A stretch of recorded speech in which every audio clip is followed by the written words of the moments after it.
Quero terminar, Sr. Deputado. A proposta de lei foi aprovada. Senhores deputados, vamos ver.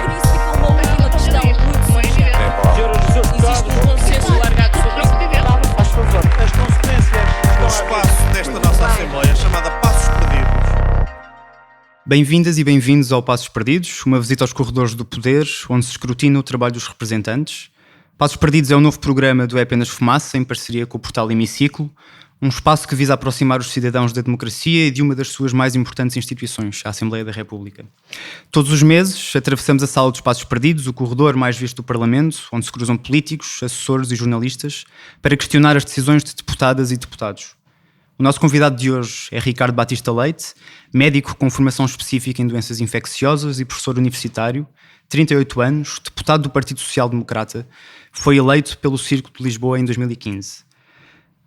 Coordena os deputados do PSD na Comissão de Saúde na atual legislatura e é o porta-voz nacional do PSD para a saúde. É natural de Toronto, no Canadá, e tem dupla nacionalidade. É também o coordenador científico de saúde pública do Instituto de Ciências da Saúde da Universidade Católica Portuguesa, foi vice-presidente e vereador da Câmara Municipal de Cascais e é atualmente membro da Assembleia Municipal de Cascais, cargo que já tinha ocupado entre 2005 e 2015. Foi presidente da Conselhia do PSD de Cascais entre 2008 e 2010 e esta é a sua segunda legislatura na Assembleia da República, tendo-se estreado no Parlamento em 2011. Bem-vindo. Muito obrigado. É um enorme gosto de estar aqui nos Passos Perdidos, na primeira colaboração com o Apenas Fumaça e também com o Hemiciclo, projetos que eu valorizo até em termos de participação democrática. Eu acho que é fundamental termos projetos de escrutínio que ajudem também os cidadãos a compreender e a interagir de outra forma com o Parlamento. Bem precisamos do vosso serviço. No dia 15 de junho foi aprovado no Parlamento o uso terapêutico de cannabis, com o voto de todas as bancadas parlamentares, incluindo o voto favorável do PSD e a abstenção do CDS. Este decreto da Assembleia da República resulta de projetos de lei do Bloco de Esquerda e do PAN, que baixaram à Comissão de Saúde e tem como objeto o estabelecimento de um quadro legal para a utilização de medicamentos, preparações e substâncias à base da planta da cannabis para fins medicinais, nomeadamente a sua prescrição e a sua dispensa em farmácia. Porquê é que votou favoravelmente este diploma? Bom, é um longo processo que condicionou o meu processo de decisão. Não tanto quanto a esta lei, mas quanto ao meu posicionamento em relação à cannabis de um modo mais lato. Em relação a esta lei, vou-lhe ser muito franco, eu achava uma lei, e continuo a achar, uma lei desnecessária, redundante e extemporânea. Acharia mesmo que a mesma não seria necessária. Isto porquê? Hoje, qualquer empresa que queira comercializar produtos à base de cannabis, bastaria ir à Agência Europeia de Medicamentos, submeter o seu produto para a entrada no mercado, seguir as regras que hoje existem de avaliação da sua farmacodinâmica e a sua segurança e eficácia, e depois passaria por via do Infarmed a entrar no mercado. Já existe de resto um medicamento, o Sativex, que há à base de cannabis, autorizado pelo Infarmed desde 2012, apesar de só ter sido prescrito, segundo a notícia do Público, 21 vezes. Aí está. E, portanto, os mecanismos já existiam. A lei não a vai alterar rigorosamente nada e não devemos criar falsas expectativas às pessoas. E porquê é que não altera nada? E é muito importante as pessoas compreenderem isto. Porque dependemos das indústrias produtoras destes produtos que sujeitem as mesmas à entrada no mercado e que proponham a sua finalidade terapêutica. Para quem é que pode ser usado? Vamos supor um medicamento X, à base de cannabis, e a empresa em causa, detentora daquele produto, submete para doentes com esclerose múltipla. Nós, enquanto prescritores, agora falando como médico, estamos limitados à sua utilização para esclerose múltipla. Eventualmente podemos utilizar aquilo que nós chamamos off-label para outros fins, mas é uma violação àquilo que são os normativos definidos por parte da Agência Reguladora de Medicamento, que é o Infarmed, pelo qual teve que passar esse processo. E este processo mantém-se. Mais grave ainda é que, por causa das regras europeias, o Estado, nem o Estado, nem as instituições científicas podem propor nenhuma utilização alternativa. Ou seja, se o Estado ou uma organização científica, a Ordem dos Médicos, dissesse não, mas nós queremos que esse mesmo produto seja utilizado nos casos de doença oncológica avançada, não podem. Só as empresas promotoras é que podem depois fazer essa proposta. Portanto, há aqui enormes desafios que, a meu ver, não vão ser resolvidos com a lei. Porquê é que, então, sendo redundante e desnecessário, votamos a favor? Porque quisemos dar um sinal muito claro que também não queremos bloquear. E claramente, se existe este mecanismo, há um sinal do Parlamento de que quaisquer empresas produtoras nesta área devem, de facto, submeter os seus produtos para serem comercializados em E Portugal. esse sinal não era preciso, não falta enquadramento, tendo em conta que só existe um medicamento, neste momento autorizado pelo Infarmed. Eu diria que o sinal para a indústria era preciso, e era preciso um outro sinal para os próprios prescritores, para os médicos, para a comunidade médica, porque isto permitiu um debate que eu creio que foi importante, que se iniciou, que era um pouco tabu no nosso país, sobre os efeitos terapêuticos da cannabis, por um lado, e depois a outra questão mais aprofundada, que é a sua venda potencial para outros fins que não terapêuticos, os chamados, de uma forma que eu não gosto, mas que é a terminologia utilizada, que é para fins recreativos.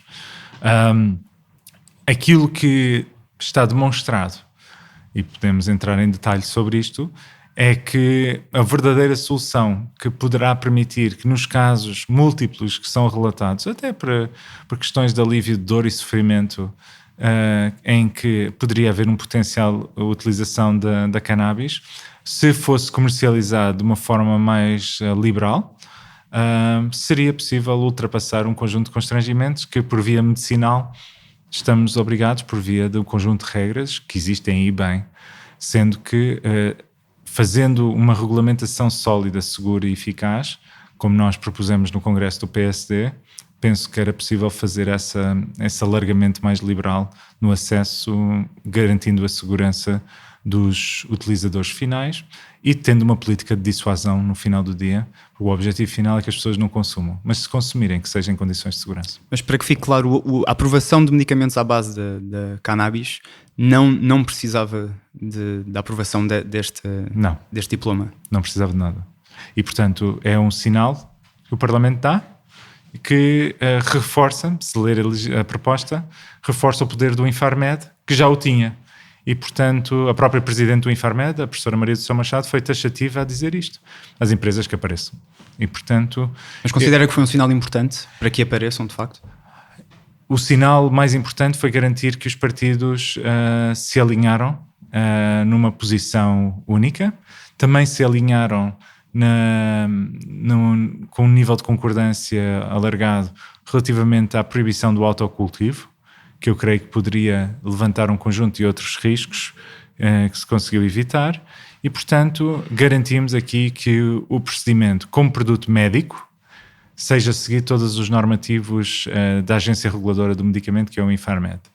A partir daqui, creio que estão reunidas as condições para então iniciarmos o debate que devia ter começado e que eu penso que o PSD liderou por via da moção que apresentei com o meu colega André Almeida no Congresso, que é agora sim começarmos o debate mais alargado fora do partido sobre a utilização recreativa ou alargada ou liberal da cannabis. Pegando se calhar na questão do autocultivo, que agora referia, isto era algo que constava do texto original que baixou à Comissão de Saúde e que depois foi retirado. Portanto, o Bloco de Esquerda e o PAN queriam incluir o autocultivo no texto final. Moisés Ferreira, deputado do Bloco de Esquerda, alegava razões de acessibilidade à terapêutica para a inclusão desta possibilidade. A verdade é que saiu do texto de substituição, aquele que foi depois aprovado em votação no Parlamento. Aquilo que eu pergunto é, o que é isto do autocultivo e qual é que é a posição do Partido Social Democrata? O partido, como eu disse, é contra. E o autocultivo é, no fundo, a pessoa germinar as plantas em casa e para seu consumo ou para consumo dentro da sua comunidade. Existem até, em Espanha, por exemplo, casos dos chamados clubes sociais, em que existe autorização dentro desses clubes sociais para produção para consumo pelos utilizadores desse clube. Ora, aquilo que o PSD defendeu por via da aprovação de moção no Congresso é uma regulamentação de toda a rede, de toda a cadeia de valor da cannabis, desde a produção, distribuição e venda.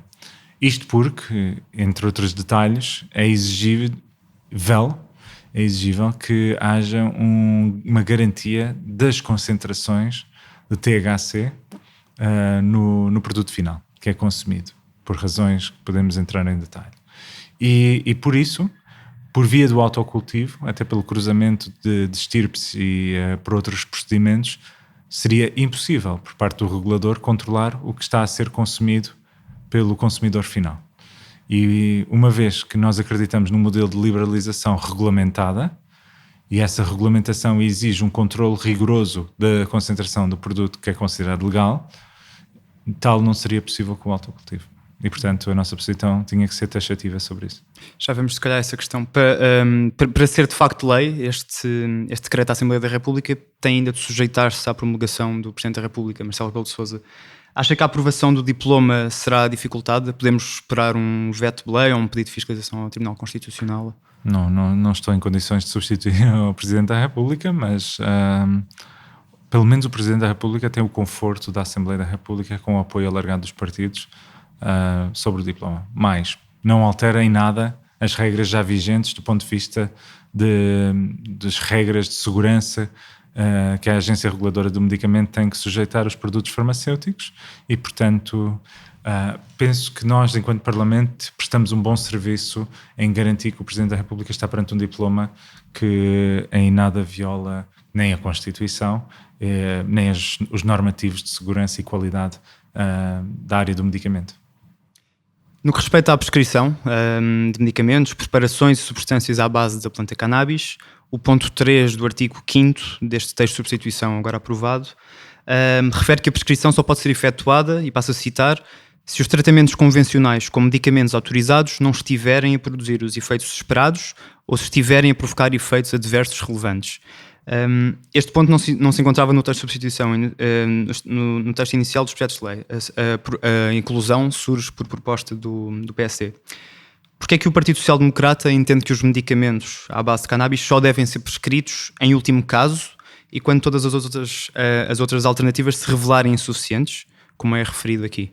Aquilo que deve estar subjacente a todos os processos de decisão sobre quando utilizar um produto farmacêutico ou outro deve ser com base na melhor evidência científica. E, portanto, aquilo que nós defendemos é pela escassidade, a dificuldade de obter informação científica sobre estes produtos, precisamente por ser um produto ainda ilegal no consumo comum na maioria dos países, pela limitação de informação científica que temos sobre esses dados, acaba forçosamente por ser uma recomendação com uma evidência menos robusta do que outros produtos. E é apenas por isto, sendo que tem esse artigo tem latitude suficiente para permitir que a agência reguladora, se entender que tem uma evidência suficientemente robusta que lhe permita passar à frente de outras opções terapêuticas, de o fazer.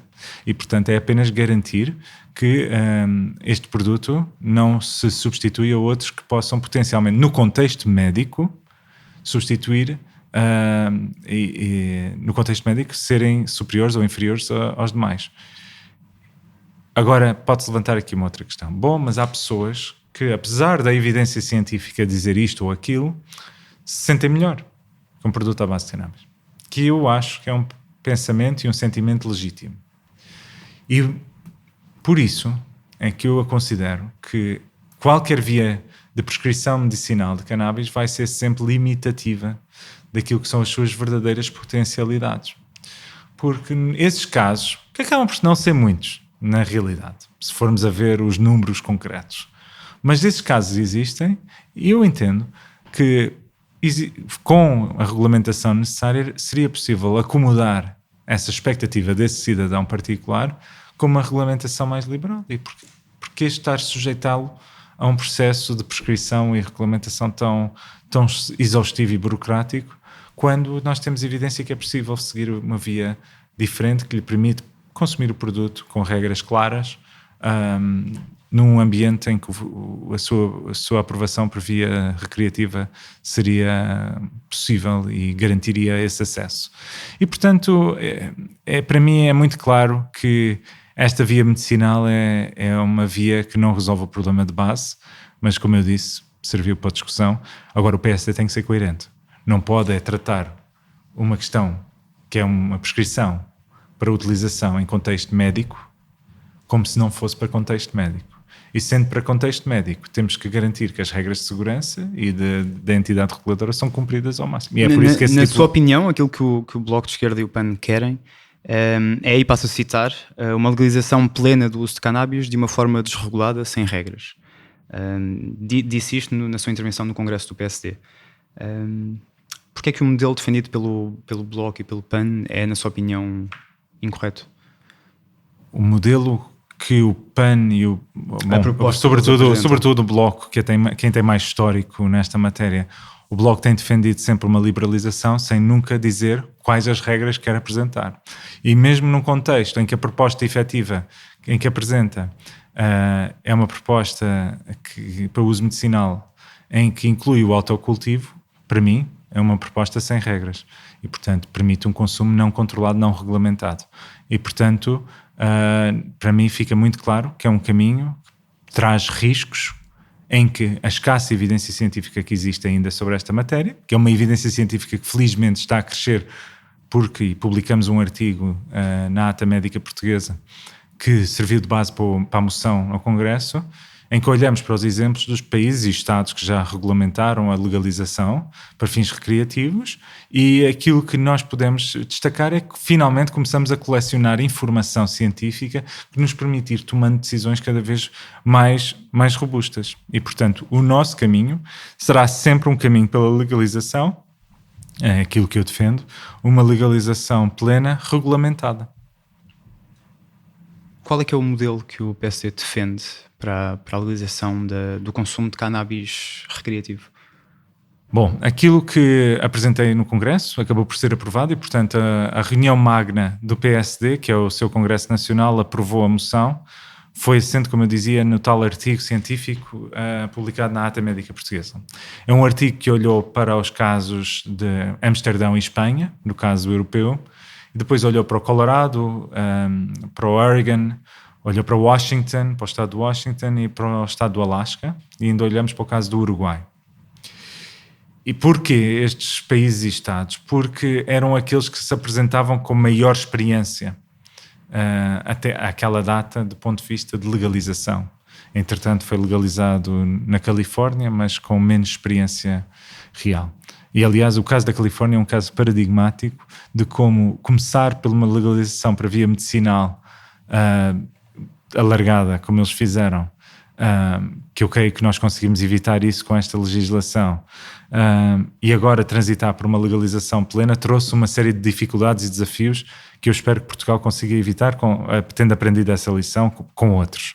Mas dizia eu, o artigo da Ata Médica, que depois se transcreveu e se traduziu na moção, é uma proposta muito clara em que nós defendemos uma legalização plena, Portanto, que contempla também o chamado consumo recreativo. Que contempla o chamado consumo recreativo. Portanto, não tem que haver nenhuma justificação de parte do consumidor porque é que quer comprar o produto.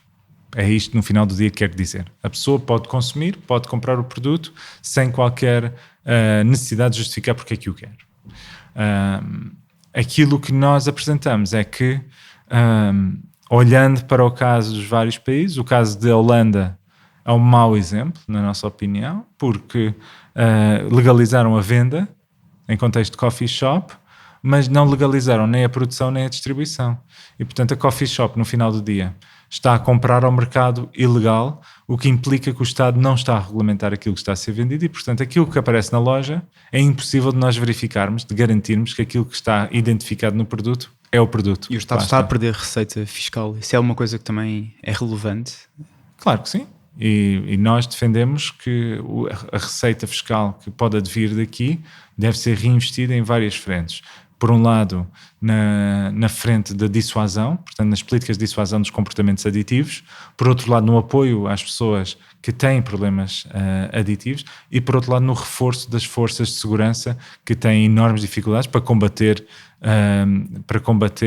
o tráfico, em que Portugal continua a ser um ponto de passagem importante entre a África, a América Latina e a Europa, particularmente heroína, cocaína e produtos psicoativos. Mas dizia eu, o caso de Espanha também, enquanto autocultivo, também não trouxe grandes benefícios, mas quando olhamos para o caso, por exemplo, do Colorado versus Washington, é muito curioso verificar-se que o facto do Colorado ter conseguido manter o preço de venda ao nível do preço de rua, do chamado mercado ilegal, conseguiu basicamente dizimar o mercado ilegal. Enquanto que em Washington puseram tantos impostos em cima do produto que as pessoas preferiram continuar a comprar ao seu traficante habitual, sendo que ao comprarem ao traficante habitual também vão comprar eventualmente outros produtos que não apenas a cannabis, abrindo a porta para a heroína, para a cocaína e para os outros produtos psicoativos. Quando olhamos para estes casos, percebemos então que, e daí que há uma recomendação clara que o preço de venda deve estar equiparado ao preço de rua, e isto tem particular importância porque está estudado que metade da receita dos traficantes ilegais de drogas advém dos produtos derivados de cannabis.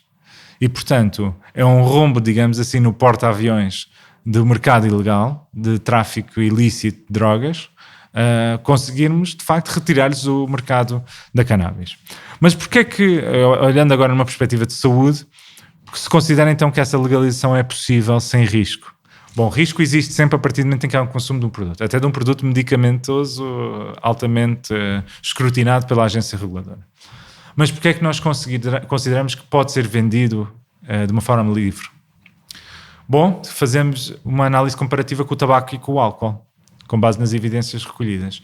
E fizemos duas dimensões de análise. Aquilo que nós chamamos de perigosidade individual e a perigosidade social.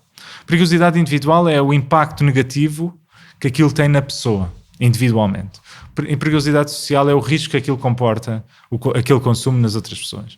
E aquilo que se verificou é que a cannabis tem menor perigosidade individual e menor perigosidade social do que o álcool e menor perigosidade social do que o tabaco.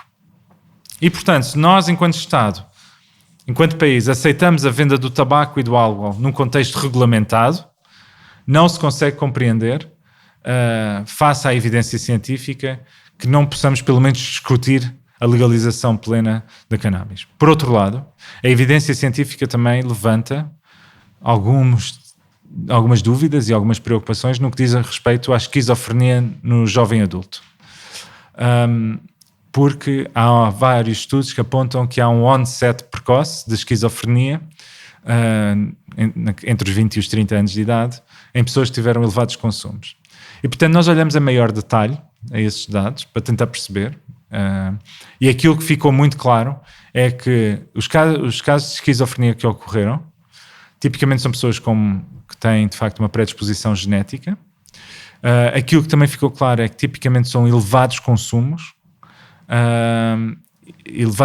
de produto de elevada quantidade e de elevada concentração, de THC, e tipicamente antes dos 18, 19, 20 anos. E por isso, nós então discutimos internamente, antes de publicar o estudo, e chegamos à conclusão que seria importante garantir um teto de concentração de THC, garantir que há uma idade mínima de consumo, 21 anos de idade. Porque 21 anos, quando a idade legal para comprar tabaco, para comprar álcool, está fixada nos 18? Pelas razões que invoquei. Os riscos de esquizofrenia estão demonstrados nos consumos até aos 18, 19, 20 anos. E, portanto, não há reportes de casos de onset, de ocorrência de esquizofrenia no jovem adulto com consumos de cannabis, com consumos que se tenham iniciado depois dos 21 anos. Okay. E, portanto, a partir desse momento, nós propomos, com base na evidência científica que existe, esse cut-off de 21. Quer isto dizer que tem que ser sempre assim? Não. Nenhuma lei é perfeita, nem nenhuma lei deve ser imutável. Aquilo que nós defendemos também é que parte do financiamento, que me esqueci de dizer há pouco, da receita fiscal, seja investido na recolha contínua de dados de todas as pessoas que são consumidoras. Porque isso vai nos ajudar, juntamente com os outros países, a compreender cada vez mais os efeitos desta droga e dos seus derivados, e compreendendo melhor os seus efeitos. Eventualmente poderemos chegar à conclusão que a barreira dos 18 anos é seguro. Quando a evidência científica nos disser isso, nós não temos nenhum preconceito em baixar para os 18. Portanto, a única razão é porque aquilo que a evidência nos diz hoje é porque há riscos se nós baixarmos o patamar. eventualmente, com mais evidência, podemos mudar de posição. Pegando se calhar na questão do álcool e da cannabis, há alguns números que são interessantes se calhar falar, que em 2014 o Estado arrecadou 176 milhões de euros com o imposto sobre o álcool e as bebidas espirituosas, e um artigo científico de 2015 do National Institutes of Health, os Institutos Nacionais de Saúde dos Estados Unidos da América, conclui, e passo a citar, que os riscos da cannabis podem ter sido subestimados no passado. Em contraste, os riscos postos pelo álcool parecem ter sido claramente subestimados. É um bocadinho hipócrita falar... É um bocadinho hipócrita falar tanto da cannabis e tão pouco do álcool. Absolutamente. E é por isso que eu considero que tem que haver uma política agressiva no que diz respeito ao álcool, que não tem havido. Em 2011 o vinho escapava ao aumento do IVA. O mesmo não acontecia com a eletricidade, que passou de 6% para 23% a 1 de outubro desse mesmo ano. Se é verdade que o memorando da troca impunha a subida da taxa de IVA para a eletricidade, também é verdade que não impunha que ela subisse para o escalão máximo. Isto faz sentido, termos vinho a 6% e eletricidade a 23%? Absolutamente que não. Assim como quando eu fui eleito pela primeira vez em 2011, a idade mínima para consumir álcool neste país era aos 16 anos. Foi uma luta intensa contra interesses instalados para aumentar para os 18, que é a recomendação da Organização Mundial de Saúde, sendo que poderá recordar-se que nós, quando aprovamos a primeira lei para aumentar para os 18, foi só para as chamadas bebidas espirituosas de elevada concentração alcoólica. Foi uma aprovação estapafúrdia, sem base científica, como se o álcool das espirituosas fosse diferente do álcool da cerveja ou do vinho. Não é. É exatamente a mesma coisa. E nós sabemos que em Portugal, grande parte do alcoolismo crónico que existe é à base de cerveja e de vinho. E, portanto, passado um ano, lá se conseguiu forçar que a idade mínima passasse para os 18. Fiquei muito preocupado recentemente em que houve uma denúncia num órgão de meio de comunicação social em que aparentemente a fiscalização é muito reduzida no que diz respeito ao cumprimento desta lei. Esta é uma lei de saúde pública que pretende proteger os mais jovens dos efeitos nefastos do álcool, efeitos nefastos não só para si como para a sociedade. E, portanto, há até algo que eu pessoalmente tenho estado a ponderar, embora publicamente ainda não tenha dito, mas eu neste momento de pós-reflexão, creio que nós temos que seguir, tal como seguimos, por exemplo, no agravamento do nível de alcoolemia que o Código de Estrada permite, como se sabe é 0,0 para condutores de crianças e de coletivos e 0,2 para ligeiros. Aquilo que nós teremos que eventualmente evoluir é no sentido de percepcionar o consumo abusivo de álcool como também uma dependência que poderá ser abordado como o consumo de outras drogas. Isto é, nós, com a descriminalização do consumo de drogas, nós criamos os centros de dissuasão. O CICAD, que é o organismo responsável por esses centros, tem uma grande responsabilidade também hoje noutras dependências que não apenas das drogas ilícitas. Porque é que as pessoas claramente com problemas de álcool, para além de serem orientados para centros de saúde mental, não possam também ter acesso aos centros de dissuasão e serem alvos de processos semelhantes de encaminhamento. Creio que isto é um processo de reflexão que tem que ser feito, assim como nós temos que, a meu ver, ter políticas muito mais agressivas de restrição de acesso de álcool.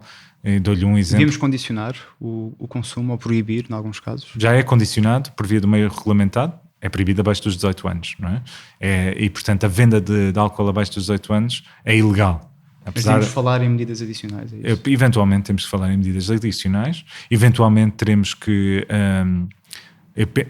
para mim é muito claro que a venda em vias de circulação como autoestradas devia ser totalmente proibida. A mim choca-me que as estações de serviço ainda vendam álcool hoje. E eventualmente teremos que pensar noutras medidas adicionais. Eu cresci, como disse no início, no Canadá. Em Toronto, é muito curioso que há uma limitação no horário de consumo. Penso que neste momento está nas 2 da manhã. Não há venda de álcool a partir das 2 da manhã nos bares e nos discotecas e por aí fora. E, curiosamente, há uma lei que corresponsabiliza os proprietários dos estabelecimentos noturnos, bares, caso haja algum acidente de viação de um cliente que tenha saído embriagado da sua instituição. O que leva a que os próprios proprietários garantam que a presença de táxis ou de outros meios de transporte, e caso eles detectem que um cliente seu está embriagado e que está a utilizar veículo próprio, que eles próprios sinalizem à polícia a dizer que fizeram tudo ao seu alcance e, portanto, aquela pessoa está a tomar uma atitude irresponsável. Será este o caminho? Eu não sei. Eventualmente a nossa cultura não se adequaria a uma medida tão restritiva e tão limitativa. Agora, o que eu sei é que a sinistralidade automóvel no Canadá, comparado com a nossa, é residual quando olhamos para a sua associação ao álcool. E, portanto, se calhar, nós temos que olhar para as melhores práticas internacionais, e esse é um caminho que o PSD não só está disposto, como pretende assumir a liderança. O Ricardo Batista Leite era até há bem pouco tempo, ou apresentava, e passo a citar, fortes reservas em relação a esta matéria, quando falamos no consumo de cannabis, até para fins terapêuticos. Como é que muda de opinião? Isso é uma pergunta interessante.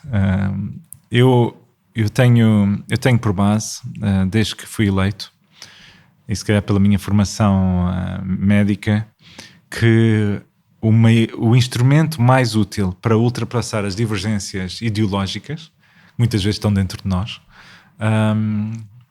é a ciência. E, portanto, quando comecei a analisar um conjunto de países e estados que estavam a adoptar um caminho de legalização, começaram a sair vários artigos até sobre o falhanço da guerra às drogas dos anos 80, muito famoso, com a liderança Reagan nos Estados Unidos, que é assumido que falhou. Quando comecei a compreender a dimensão do mercado ilegal e a dimensão da cannabis dentro desse mercado ilegal. E também, naturalmente, com algumas solicitações, trabalhando eu no campo das políticas de drogas e sendo eu um defensor da descriminalização das drogas, tendo sido chamado a várias conferências e parlamentos internacionais para falar sobre o caso português, porque acredito no modelo de transferirmos uma visão de criminalização para uma visão de saúde, quando tratamos de questões aditivas ou comportamentais. Eu senti-me na obrigação, perante este conjunto de informações, de me sentar e, aproveitando também o meu lugar na academia, de refletir e olhar para a evidência científica.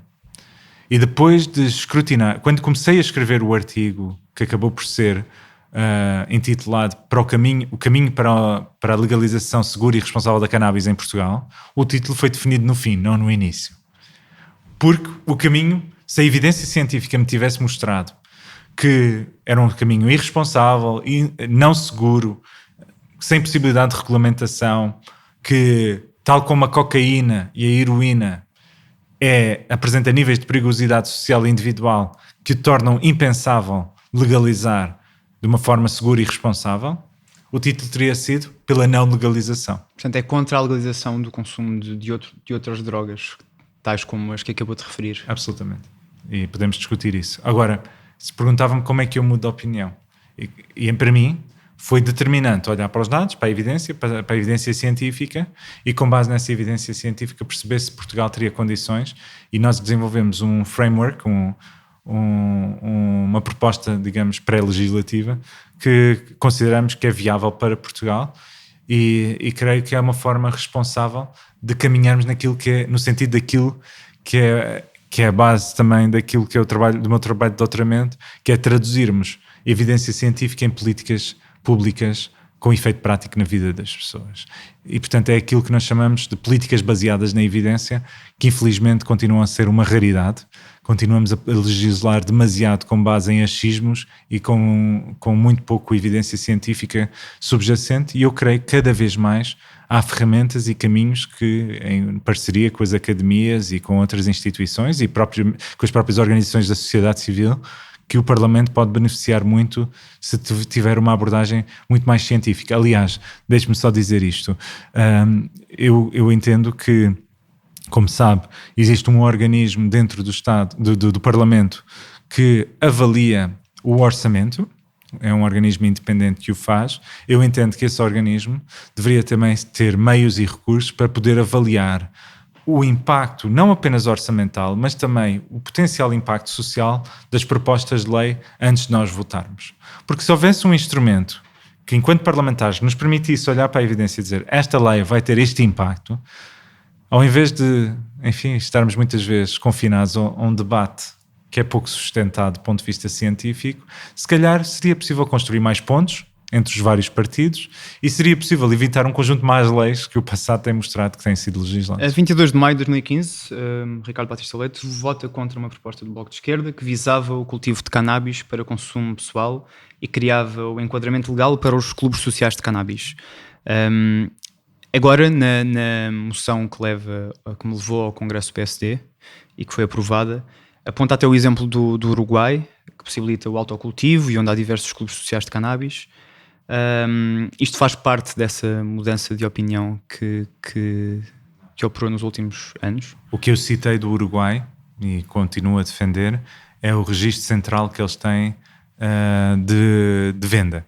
E, portanto, aquilo que nós defendemos na nossa proposta é que seja criado um registro centralizado, uma base de dados digital, em que a pessoa se tenha que registar e que, quando se dirige à farmácia comunitária, que seria o ponto de venda, possa comprar, mas garantia por via deste registro. E porquê que este registro é importante? É porque a pessoa vai à farmácia, tem um limite de X que pode comprar, digamos para um consumo de 3 dias ou de uma semana, e não pode comprar mais do que isso. E, portanto, não pode ir à farmácia ao lado e voltar a comprar a mesma quantidade. Faz sentido que o Estado esteja a controlar o que cada pessoa compra e consome. Absolutamente. É a única forma, sinceramente, de o fazer. Não somos necessariamente pela estatização da produção e distribuição.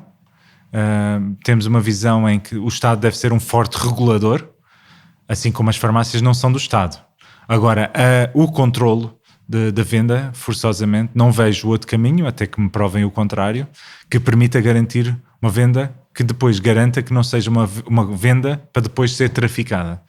E, portanto, é essa a grande preocupação. E foi esse o exemplo que nós extraímos como boa prática do Uruguai e que eu citei como tal. E já agora deixe-me só dizer que outra questão que para nós ficou muito claro são os riscos da venda de produtos de cannabis sob a forma de comestíveis ou bebíveis. Os chamados bolos ou chás. No caso do Colorado ficou muito claro que a venda destes produtos atingia um mercado tipicamente não consumidor, portanto é promotor do consumo, contrariando aquilo que nós queremos, que é a dissuasão, assim como somos contra a existência de qualquer forma de publicidade. Mas esta proibição do consumo de bebidas e de bolos também tem a ver com o facto de que estes produtos comestíveis e bebíveis têm tipicamente um efeito retardado. O que é que acontece normalmente? Uma pessoa que normalmente não consome, acha piada, compra um bolo, bebe um chá, não faz nada, come outro bolo, bebe outro chá e fica à espera do efeito. E a verdade é que não sente nada, mas entretanto consumiu uma quantidade brutal de um produto alucinogénico que lhe vai ter um efeito passado 3, 4 horas. E há relatos, particularmente no Colorado, de acidentes de aviação e de um conjunto de riscos ou de perturbar em condições no mercado laboral em que a pessoa está a trabalhar e de repente o efeito alucinogénico impacta. Ao contrário, uma das vantagens que também o Colorado demonstrou foi, como sabe, há uma grande crise de consumo de opiáceos nos Estados Unidos. O Colorado foi um dos poucos estados que conseguiu inverter a tendência de consumo de opiáceos. E há uma correlação aparente com a legalização do mercado. E, portanto, daí que eu acho que uma abordagem regulamentada pode trazer, de facto, vantagens também. No 37º Congresso do Partido Social Democrata, que decorreu 16 a 18 de fevereiro deste ano, levou a votação dos militantes do partido uma proposta temática, aquela que temos vindo a falar, intitulada Legalize, Estratégia para a Legalização Responsável do Uso de Cannabis em Portugal. Quem vota contra? Quem se abstém? Quem vota a favor? Aprovado também com maioria.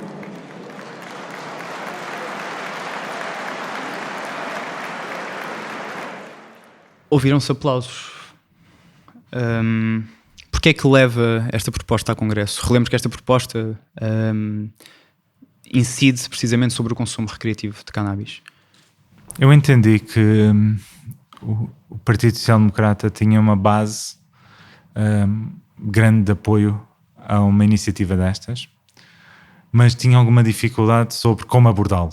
A própria Juventude Social Democrata já tinha manifestado, até em vários dos seus presidentes no passado, até uma posição favorável. O contributo que eu senti que poderia dar, trazendo o meu lado académico e médico, seria tentar encontrar então a ciência para consubstanciar uma proposta que eu designei pela consumo seguro e responsável, garantindo isso mesmo, que responsabilidade, do ponto de vista de maior partido português e um dos principais partidos políticos na Assembleia da República, e garantindo a segurança do cidadão, seja consumidor ou não. E nesse sentido, desenvolvemos a proposta, levamos a proposta ao Congresso, e aquilo que era o meu sentimento intrínseco, já estando no partido há algum tempo, confirmou-se. E, portanto, o partido, perante a solidez da argumentação que foi apresentada, e a moção é muito extensa, comparativamente com as moções normais, mas tive múltiplos debates durante aqueles 2-3 dias, e nas semanas que antecederam o Congresso, a partir do momento em que apresentamos a moção, e várias participações na comunicação social, para tentar esclarecer um conjunto de dúvidas que são legítimas. É um tema que durante décadas foi-nos dito que era tabu ou que a sua legalização seria impensável. E creio que esse trabalho demonstrou, mais uma vez, que a ciência ajuda até a confortar uma decisão, diria, sustentada e responsável. E foi isso que eu creio que aconteceu no Congresso, assumindo-se que esta aprovação de moção é abrir uma porta para um novo caminho. Gostava que num futuro congresso do partido fosse possível aos deputados e deputadas fumar um charro à porta.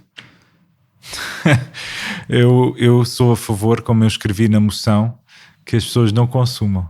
É preciso não confundir os conceitos. Aliás, mas gostava que pudessem ter essa possibilidade? O que eu gostaria é que no final do dia nós tivéssemos políticas de saúde pública em que as pessoas não sentissem necessidade de fazer consumos abusivos, nem de tabaco, nem de álcool, nem de cannabis, nem de outros produtos. E, portanto, eu responder a essa questão de uma forma como está a colocar seria promotor de um comportamento. E, portanto, não o vou fazer. O que eu vou dizer é que deve haver regras muito claras sobre o consumo e também regras muito claras onde esse consumo deve ser proibido. E, portanto, como é óbvio, num contexto de local de trabalho, num contexto de escolar, num contexto de estabelecimento de saúde e por aí fora, e num contexto de condução, a proibição deve ser absoluta. Esta aprovação acontece num congresso do Partido Social Democrata que fica marcado pela saída da liderança do partido, Pedro Passos Coelho, e da entrada em cena de Rui Rio. Num outro contexto, com Pedro Passos Coelho na liderança há uns anos atrás, teria apresentado esta proposta da mesma maneira? Eu só não o fiz porque não tinha evidência científica à altura. Portanto, o timing para a apresentação é totalmente independente de qualquer ciclo político. Acha que teria sido aprovada se o tivesse feito antes? Se tivesse feito antes, com a quantidade de informação que eu tinha neste momento, eventualmente diria que sim.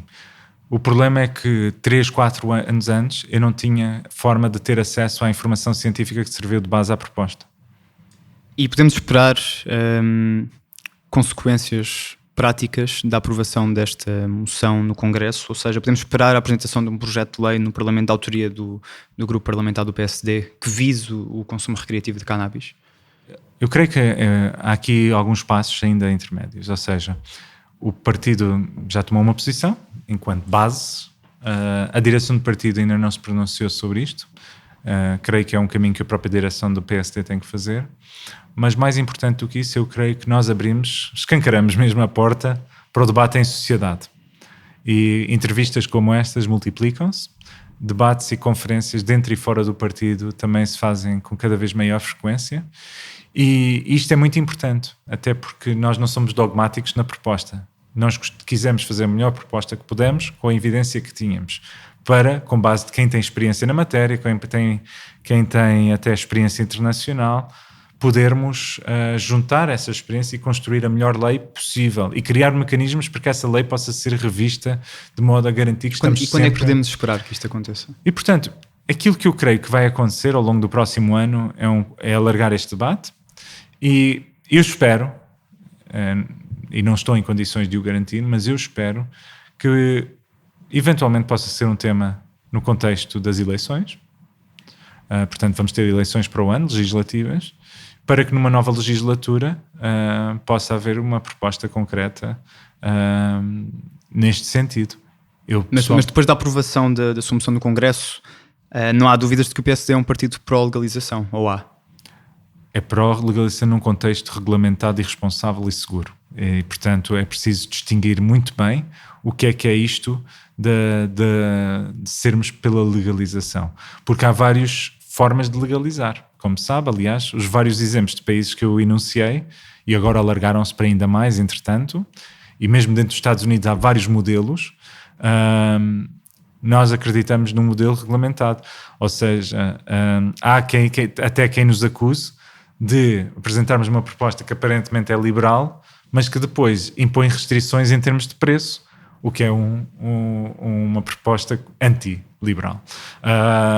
Ora, nós somos pelo equilíbrio, que garanta a segurança do cidadão e garanta a proteção da sociedade em geral. E creio que esse equilíbrio, de certo modo, está explanado na proposta. O Partido Social Democrata tem um historial no que respeita a votar contra propostas deste tipo. Em 2015 votava contra a proposta apresentada pelo Bloco, o mesmo acontecia em 2013. Mas são propostas que incluíam sempre autocultivo e, portanto, pelas razões que já... Em 2004 votava contra o projeto de lei, também apresentado pelo Bloco, que visava a prescrição de cannabis para cuidados paliativos nos casos de doença crónica grave e doença terminal. Mas já neste congresso do PSD, este ano, dizia o seguinte acerca desta mesma medida. E é hoje evidente o impacto positivo que a descriminalização do consumo de drogas teve em Portugal. Ao deixarmos de assumir os consumidores de drogas como criminosos, assumindo-os como tendo um problema de saúde, permitiu-nos ter resultados francamente positivos. Reduzimos drasticamente o número de novos casos de infecção por VIH-Sida, aliviamos o sistema judicial e potenciamos a dissuasão dos consumos e as abordagens de saúde pública de apoio a quem procura ajuda. Fomos inovadores como país e somos hoje um exemplo a nível mundial, mas ainda temos problemas graves por resolver. Felicita também a descriminalização do consumo de drogas, que foi aprovado em 2000 pelo governo António Guterres, ainda que o PSD na altura tenha votado contra. Alguma coisa está a mudar no Partido Social Democrata. Nem todos os deputados votaram contra, mas sim. Mas alguma coisa está a mudar. Portanto, há um historial, há uma tendência de votação contra estas propostas que agora parece estar a alterar-se. O que é que mudou? A verdade é esta. Se formos por aí, temos que falar em termos de terminologia o que é este tipo de propostas, não é? Que depois muitas vezes a comunicação social chama propostas fraturantes. O que eu creio é que há uma evolução da sociedade no seu todo e há uma maior compreensão de certos fenómenos. E, por outro lado, há cada vez mais evidência. Seria profundamente irresponsável da minha parte não reconhecer que uma lei funciona ou não funciona só porque foi aprovado por outro partido ou proposto por outro partido. E, portanto, tal como agora na questão da prescrição medicinal, apesar de todas as questões, nós acabamos por votar e contribuímos ativamente para ajustar a lei para algo que nos deixasse confortável e votamos favoravelmente a mesma, apesar de não termos sido os promotores iniciais. Aquilo que eu disse ali, de uma forma muito clara, tenho dito em vários locais do país e do mundo de forma reiterada, é que o país tem hoje um sistema que tem as suas imperfeições. Ainda recentemente estive a falar com a Caso, que é uma associação de utilizadores ativos de substâncias, muitos dos quais são utilizadores ativos de substâncias injetáveis e que têm enormes dificuldades, combatem-se com situações de estigma, de discriminação, de dificuldades de acesso ao sistema de saúde. Portanto, o sistema não é perfeito. O que eu posso dizer, olhando até do meu ponto de vista epidemiológico, é que a saúde beneficiou muito desta legislação. O Partido Social Democrata, perante este conjunto de evidências, hoje esta é uma não questão. E a grande questão aqui é como é que nós vamos combater as novas dependências. A dependência dos jogos eletrónicos, reconhecida agora pela Organização Mundial de Saúde como uma dependência classificada como doença mental. Como é que nós vamos combater as dependências do jogo? Como é que nós vamos lidar com a eventual legalização plena da cannabis num contexto regulamentado?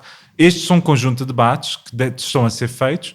E existem hoje, dentro do Partido Social Democrata de 2018, um conjunto de pessoas que trabalham ativamente, pensam esta matéria, e verdade seja dita, a Juventude Social Democrata, que tem sido sempre uma consciência crítica e progressista dentro do PSD, é uma estrutura autónoma, mas pertencente ao Partido Social Democrata, e que tem tido sempre uma visão bastante vanguardista relativamente a isto. E, portanto, eu não classificaria o partido como sendo pró ou contra em cada momento da sua história, até porque somos muito ecléticos, como sabe, e portanto, ao contrário do Partido Comunista, ou até de certo modo do Bloco de Esquerda, dentro do PSD sempre houve enormes divergências sobre todos os temas, de forma muito pública. E isso é muito a nossa força enquanto partido, é a diversidade, a liberdade absoluta de pensamento e de posicionamento, sobretudo em questões sociais, em questões culturais e em questões de vida. E portanto, eu creio que o PSD continuará, como tem estado ao longo dos últimos anos, na linha da frente, e creio que está na linha da frente, claramente, nesta franca evolução por uma política baseada na evidência que coloca a pessoa no centro da sua ação. Este foi mais um episódio de Passos Perdidos, um programa do É Apenas Fumaça, em parceria com o portal Hemiciclo. Obrigado, Ricardo Batista Leite, deputado do Partido Social Democrata. Do É Apenas Fumaça produziram este episódio Bernardo Afonso, Maria Almeida, Pedro Miguel Santos, Pedro Zuzarte, Ricardo Ribeiro, Sofia Rocha, Tomás Pereira, Tomás Pinho e eu, Frederico Raposo. Do Hemiciclo contámos com David Crisóstomo e Luís Vargas. A música é do Bernardo Afonso. Ouçam e vejam este episódio em apenasfumaca.pt ou em hemiciclo.pt. Para ouvirem mais episódios, subscrevam o É Apenas Fumaça no iTunes, SoundCloud, YouTube e também noutras aplicações de podcasts. Estamos também na Comunidade de Cultura e Arte, RUM, Rádio Universitária do Minho, Rádio Alma Bruxelas e Shifter. Até já. Muito obrigado. Quero terminar, Sr. Deputado. A proposta de lei foi aprovada. Orçamento.